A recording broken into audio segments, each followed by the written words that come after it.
Curable o kayang mapagaling ang breast cancer hanggang stage 3 ayon sa isang oncologist. Pero kaakibat niyan ang early detection para masimulan agad ang gamutan. May report si Von Aquino.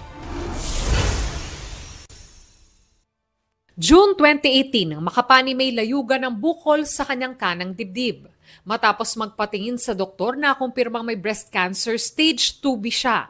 Agad siyang nagpa-opera at nag-chemotherapy. At pagkatapos ng mahigit isang taong gamutan, idineklara siyang cancer-free. Si Ces Melo Santos naman hindi raw agad pinansin ang nakapangbukol sa dibdib hanggang sa sumakit na ito at nakaramdam na ng pagkahapo. March 2024 na diagnose siyang may stage 2 breast cancer. Matapos sumailalim sa chemotherapy at radiation, cleared na siya sa sakit nitong Abril.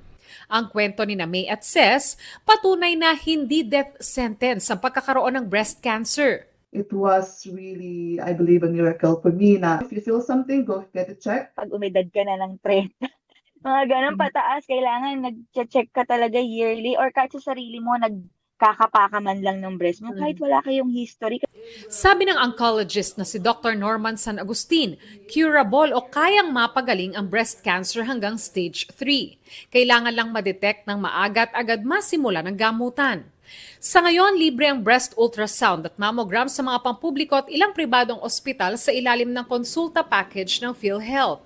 Ang Asian Breast Center isinusulong naman ang paggamit ng thermalytics, isang advanced medical equipment na mas mura sa mammogram. I'm telling you, for example, like thermalytics, costs only about 1,500, which we have a mobile unit that we've screened 12,000 patients over the past 12 months. Tip din ni Doc, ugaliin ang self-breast examination. Gawin ito kapag wala ang buwan ng dalaw, wala pa sa fertile stage at nasa iyong mid-cycle. Gawin daw ito ng nakatayo at nakahiga. Von Aquino nagbabalita para sa GMA Integrated News.